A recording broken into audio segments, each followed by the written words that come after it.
भारत माता की, भारत माता की, वंदे वंदे वंदे। जनपद महाराजगंज की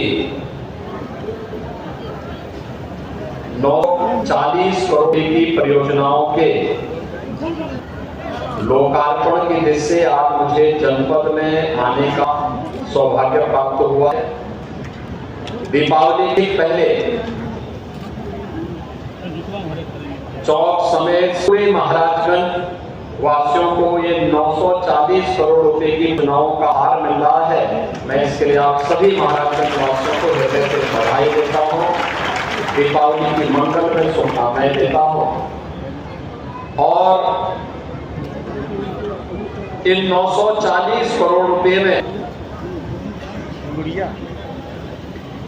चौक के लिए तो ये सोने में सुहागा हो गया है। ये सबसे अधिक लाभ इसमें आपको प्राप्त हो रहा है।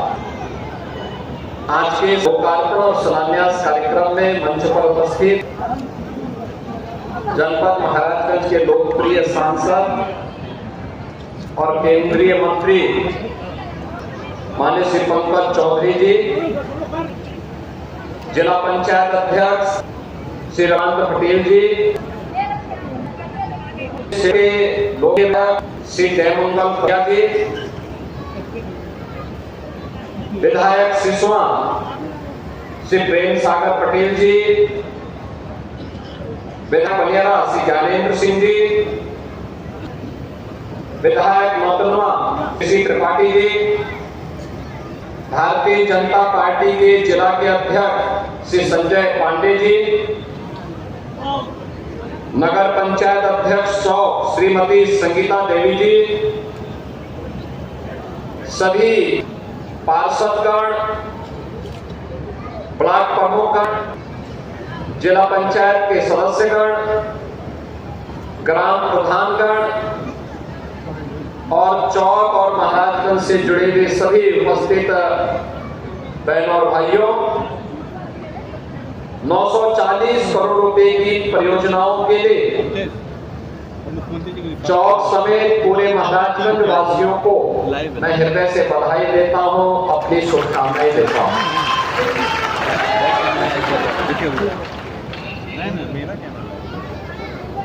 ये 940 करोड़ रुपए की जो योजनाएं आज यहां के विकास को एक नई ऊंचाई प्रदान करेगी।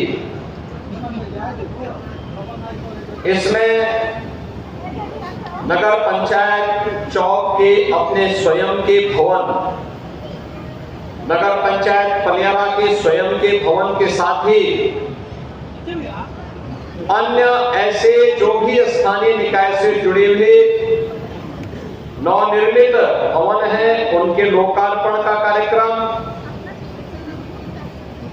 खेल कूद की गतिविधियों को कैसे आगे बढ़ाया जाना है और हमारा खिलाड़ी भी, हमारा स्थानीय खिलाड़ी भी ओलंपिक, एशियाड और कॉमनवेल्थ में मेडल प्राप्त करने की सामर्थ्य रखता है। इसके लिए अवस्थापना सुविधा किस प्रकार की होनी चाहिए, उसका एक उदाहरण आज चौक में इस मिनी स्टेडियम और मल्टीपर्पज के माध्यम से भी यहां पर उसके लोकार्पण के साथ यहां देखने को मिल रहा है। पर्यटन विकास की दृष्टि से विरासत और विकास का अद्भुत संगम कैसे होना है, लेहरा देवी मंदिर के पर्यटन विकास की योजना हो, चौक में मंदिर के विकास की योजना हो, सोनाड़ी माई के मंदिर के पर्यटन विकास की योजना हो, या फिर ऐसे पौराणिक और ऐतिहासिक पृष्ठभूमि से जुड़े हुए पवित्र धर्मस्थलों के सुंदरीकरण का कार्यक्रम हो, ये सभी इसके साथ जुड़ने के साथ ही आज चौक पंचायत में योगीराज जी की प्रतिनिधि लोकार्पण का अवसर प्राप्त हुआ है।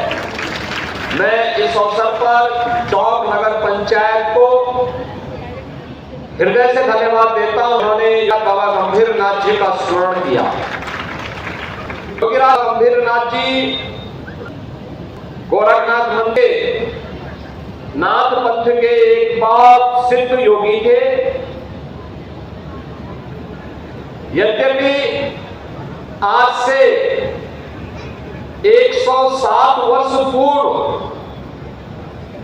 वे इस धराधाम में अपनी भौतिक देह से नहीं रहे, लेकिन जब वह इस धराधाम पर भौतिक देह से रहते थे तो चौक में उनका बराबर आना जाना रहता था।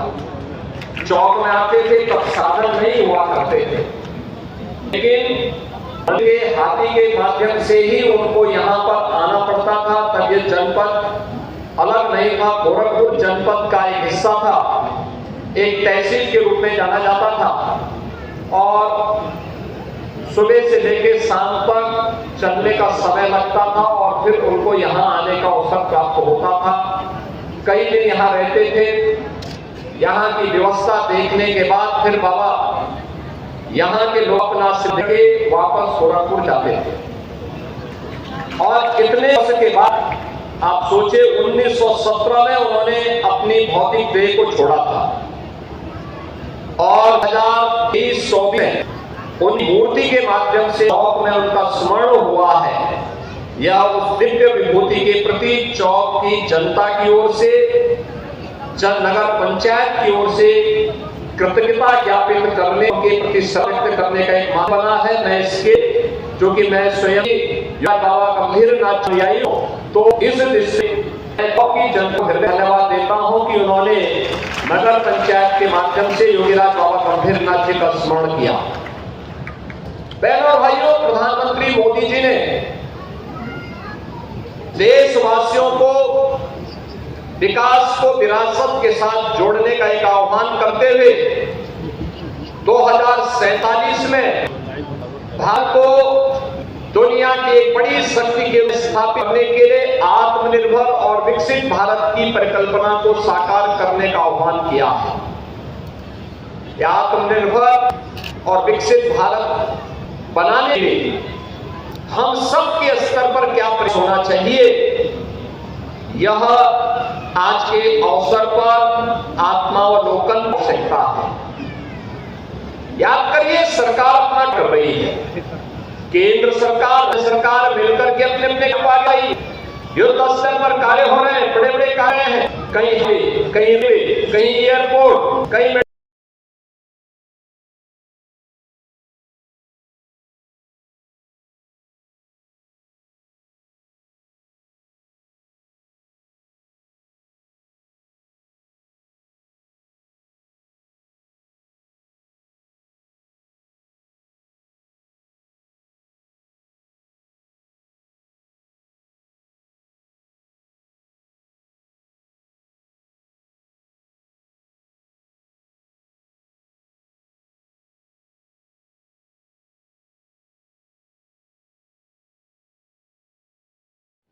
बैंक से कम दर पर उन्हें लोन दिला करके वे अपने व्यवसाय को आसानी से, इसके ही कार्यक्रम चल रहा है और इसमें मुझे प्रसन्नता हुई कि 556 पथ विक्रेताओं को अकेले चौक के अंदर इस योजना का लाभ प्राप्त हुआ है।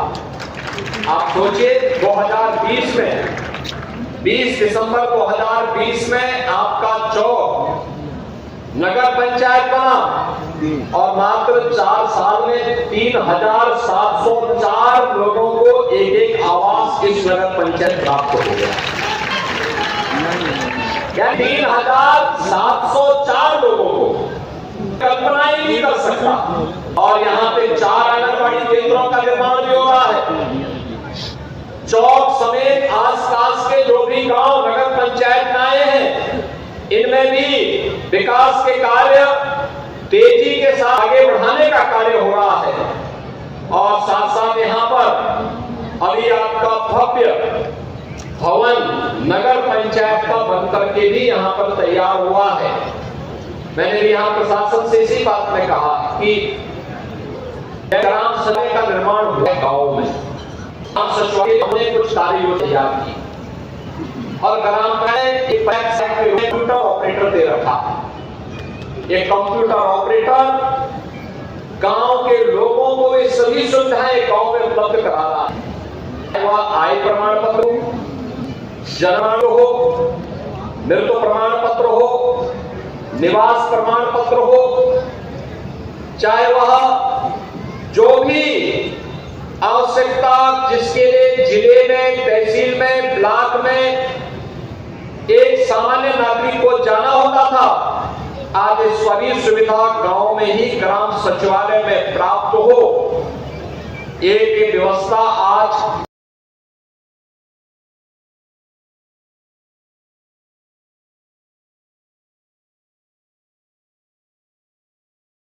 आधुनिक शौचालय बनना चाहिए। घर घर में शौचालय बनाए गए हैं, लेकिन कहीं ज्यादा मेहमान आ गए, कोई शादी ब्याह का कार्यक्रम हो, गांव की स्वच्छता पे कोई दाग न लगने पाए, इसके लिए आवश्यक है कि गांव में सार्वजनिक शौचालय हो और उस सार्वजनिक शौचालय को या तो ग्राम पंचायत या यूजर चार्ज के माध्यम से उसको संचालित करें और उस सार्वजनिक शौचालय में रहने वाली एक महिला को भी उसको जिम्मेदारी दी जाए, तो एक नया जॉब इसके माध्यम से भी वहां प्राप्त हुआ। तीसरा, पीसी सखी, बैंकिंग कॉरेस्पॉन्डेंट सखी। गांव के लोगों को बैंक का लेन देन करने के लिए बैंक जाना न पड़े, बल्कि बीसी सखी ही इस जिम्मेदारी का निर्वहन करेगी। इसके लिए गांव की कोई बेटी या बहू जिसका प्रशिक्षण हम लोगों ने करवाया है बैंकों के साथ मिलकर के, वह गांव में बैठ करके, गांव में घूम घूम करके इस कार्य को कर रही है। किसी को वृद्धावस्था पेंशन लेना है, वही बीसी सखी इस कार्य को करती है। किसी को पैसा जमा करना है, वह भी काम वही कर रही है। किसी को कोई अन्य पैसा निकालना है या पैसा जमा करना है, सारा कार्य वह बीसी सखी कर रही है। और ऐसे 42,000 बीसी सखी आज के दिन पर उत्तर प्रदेश के अंदर कार्य कर रही हैं। हर ग्राम पंचायत में एक बीसी सखी हो, यह भी एक तीसरी जॉब गांव के अंदर गांव के लोगों को उपलब्ध करवाई गई। चौथा, गांव में एक कन्वेंशन सेंटर हो। शादी ब्याह, मांगलिक कार्यक्रम, किसी का मुंडन है, किसी को भोज देना हो, कोई अन्य कार्यक्रम करवाना हो, इसके लिए इधर भटकना न पड़े। पहले से निर्मित भवन हो और उस भवन में यूजर चार्ज कम से कम, अगर आप टेंट लगाएंगे 9 लाख जाएगा। आसानी क्या है, वहां पे पहले से भवन बने, आसानी लोगों को सुविधा मिल सके, पब्लिक को सुविधा मिल गई। साथ वहां पर एक व्यवस्था बनाई गई कि एक व्यक्ति उसकी रख रखाव के लिए जिम्मेदारी निभाएगा, उसको निश्चित मानदेय मिले। तो एक चौथी जॉब भी गांव में मिल गई। पांचवा, उस गांव किया गया है कि जो फेयर प्राइस शॉप है, कोटे की दुकान है। पहले कोटे की दुकान में जो सरकारी राशन ही बेच सकते थे, अब हमने सुविधा दी है कोटे की दुकान में सरकारी राशन के साथ साथ अन्य सामान भी जो सामान्य उपभोक्ता के लिए उपयोगी हो सकता है, तेल है, साबुन है, दातुन है और भी कॉपी किताब है, ये सब आप हम बेचने के लिए रख सकते हैं। गोदाम उसके पीछे बनाने की व्यवस्था बनाएगी सरकार और एक व्यक्ति जो फेयर प्राइस शॉप का संचालन करता है वो इसको देखेगा। निश्चित किराया ग्राम पंचायत में जमा करेगा। एक 5वीं जॉब वहां पर होगा, यानी एक ग्राम पंचायत में 5 जॉब क्रिएट किए गए हैं।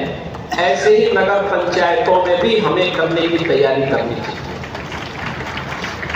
हमारा ग्राम पंचायत या हमारी नगर पंचायत सरकार के लिए बोझा न बने, बल्कि सरकार की योजनाओं को जमीनी धरातल पर पहुंचाने के वाहक तो बने ही, साथ साथ मोदी जी के आत्मनिर्भर भारत और विकसित भारत की परिकल्पना को साकार करने के जीवंत इकाई बने।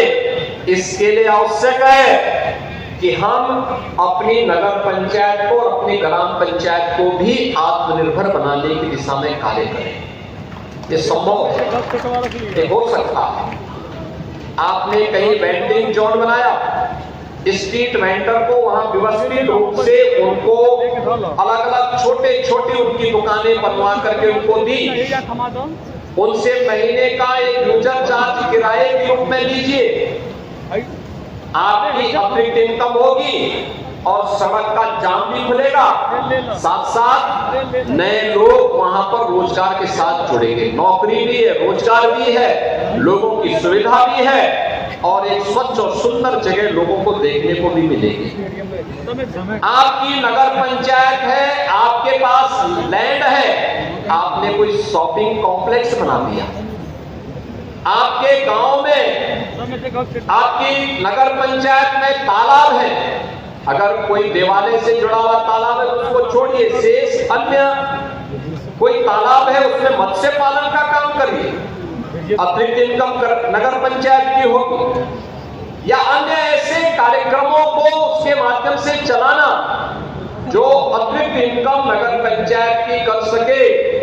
और हमने कहा है कि जो ग्राम पंचायत जिनकी इनकम कम है, जिनके पास पैसा केंद्र वित्त का और राज्य वित्त का पैसा आने के बाद बहुत कम पैसा बचता है विकास के लिए, वे अगर अपने आय के स्रोत को बढ़ाती है तो हम लोग आय के बढ़े हुए उस स्रोत के साथ उतना ही पैसा उन्हें अतिरिक्त राज्य की ओर से अतिरिक्त देंगे, जिससे उस ग्राम पंचायत में विकास के लिए पैसे की कमी नहीं रहेगी। ऐसे ही नगर पंचायतों की भी एक योजना बनानी चाहिए जिससे विकास के लिए पर्याप्त पैसा प्राप्त हो सके और गांव के लोगों को स्वच्छ और सुंदर एक आदर्श नगर पंचायत मिल सके, सीसीटीवी कैमरा सुरक्षा के लिए हो सके, स्ट्रीट लाइट की व्यवस्था हो सके, जल जमाव न होने पाए इसकी व्यवस्था हम सुनिश्चित कर सके, जन सुविधाओं का और भी विकास कर सके। ये सभी कार्य अगर हम व्यवस्थित रूप से आगे करते हैं तो मेरा ये मानना है कोई कारण नहीं कि आपकी नगर पंचायत या आपकी ग्राम पंचायत इसमें आत्मनिर्भर न हो, अवश्य हो सकती है। हमें पहल करनी पड़ेगी, इसके लिए प्रयास करना पड़ेगा। इसके लिए माननीय सांसद, माननीय विधायक के मार्गदर्शन में नगर पंचायत अध्यक्षों को, ग्राम प्रधानों को, जिला पंचायतों को, ब्लॉक प्रमुखों को, इन सबको अपनी अपनी इकाइयों की ठोस कार्य योजना बना करके पूरी ईमानदारी के साथ उसको लागू करने की दिशा में आगे बढ़ना पड़ेगा। और आज उस प्रकार का वातावरण देश के अंदर है, प्रदेश के अंदर है। बहनों और भाइयों, आज पहले महाराजगंज से लखनऊ अगर आप जाते थे तो लगभग 9 से 10 घंटे लग जाते थे बाई रोड। आज अगर आप जाते हैं तो 5 घंटे में आसानी से आप पहुंच सकते हैं लखनऊ। यानी ये दूरी जो कम की गई, ये जो बेहतर सड़क बना करके कनेक्टिविटी को आसान किया गया, ये विकास की एक दूरगामी सोच को सामने लाने के लिए अच्छी व्यवस्था होगी, अच्छी सड़कें होंगी तो ये अच्छी सड़कें निवेश को आमंत्रित करेगी। अच्छी सड़कें होंगी, आवागमन आसान होगा, सुरक्षा का बेहतर वातावरण होगा तो निवेश की बेहतर सुविधाएं आगे बढ़ेंगी। और इन सभी कार्यक्रमों को लेकर के आज हम लोग आगे बढ़ रहे हैं। मुझे प्रसन्नता है कि आज यहाँ पर बेसिक शिक्षा का जो स्कूल बना है उसमें सेसार से आज यहाँ पर, जिसमें एयर इंडिया के माध्यम से अपने सेसार निधि के माध्यम से का पैसा उन्होंने उपलब्ध कराया और इसके लिए यहाँ पे जो दोनों विद्यालय हैं उनमें स्मार्ट क्लास, फर्नीचर, विद्युतीकरण, लाइब्रेरी, शौचालय, खेल का मैदान, खेल सुविधाएं, सोलर पैनल आदि ये भी उपलब्ध कर रहे हैं। इसलिए को जिन्होंने CSR निधि से धनराशि इन दोनों विद्यालयों के लिए उपलब्ध करवाया। हृदय से धन्यवाद देता हूं कि ऑपरेशन कायाकल्प का जो कार्यक्रम उत्तर प्रदेश सरकार के द्वारा बेसिक शिक्षा के स्कूल को बुनियादी सुविधाओं से आच्छादित करने का है, उन कार्यक्रमों में आपका भी योगदान मिला है। मैं इसके लिए आप सभी लोगों को, उन सभी को हृदय से धन्यवाद देता हूं। बहनों और भाइयों, आज जो तमाम योजनाएं जनपद महाराजगंज की यहाँ पर शिलान्यास और लोकार्पित की जा रही है, इसमें सड़क की भी है, व्यावसायिक शिक्षा की भी है, इसमें स्वास्थ्य विभाग की भी है, इसमें निराश्रित गोवंश के लिए नगरीय क्षेत्रों में और ग्रामीण क्षेत्र में किए गए प्रयासों का भी है, इसमें वेंडिंग जोन स्ट्रीट वेंडर के लिए बनाने का भी कार्यक्रम है और साथ साथ यहाँ की तमाम पेयजल की स्कीम को भी आगे बढ़ाने का कार्यक्रम भी इसके साथ है। इसके साथ ही यहाँ पर वसूली मंदिर, मां पनोलिया माता मंदिर, देवद्वार का पर्यटन विकास, पुलिस लाइन में ट्रांजिट हॉस्पिटल के 2 ब्लॉक का लोकार्पण का कार्यक्रम और इसके साथ ही अन्य पुलिस विभाग से जुड़े हुए कार्यक्रम और सड़क से जुड़े हुए कार्यक्रम भी इन कार्यक्रमों के साथ जोड़े जा रहे हैं और भी अन्य तमाम कार्यक्रमों को आज यहाँ पर स्वास्थ्य से अग्निशमन के साथ जुड़े हुए जनपद महाराजगंज में एक ऑडिटोरियम का निर्माण हो, इन सभी को भी आज शिलान्यास के साथ यहाँ पे जोड़ा जा रहा है और इसके साथ ही और भी स्वास्थ्य विभाग से जुड़ी हुई या पशुपालन विभाग से जुड़ी हुई अन्य तमाम योजनाओं को भी यहाँ पर जोड़ने का कार्यक्रम आज यहाँ पर जनपद महाराजगंज के चौक बाजार के माध्यम से पूरे महाराजगंज जनपद को, चाहे वह नौतनवा विधानसभा हो, फरेंदा विधानसभा हो, पनियारा विधानसभा हो, सिसवा विधानसभा हो या फिर महाराजगंज विधानसभा, इन सभी विधानसभाओं से जुड़ी हुई विभिन्न प्रकार की परियोजनाओं का सौगात आज जनपद महाराजगंज को प्राप्त हो रहा है। दीपावली के पहले विकास की योजनाओं का उपहार ये धनतेरस और दीपावली की खुशी को कई गुना बढ़ाएगा, क्योंकि यही तो पर्व और त्योहार के पीछे का उद्देश्य होता है। सुरक्षा का अच्छा वातावरण मिले,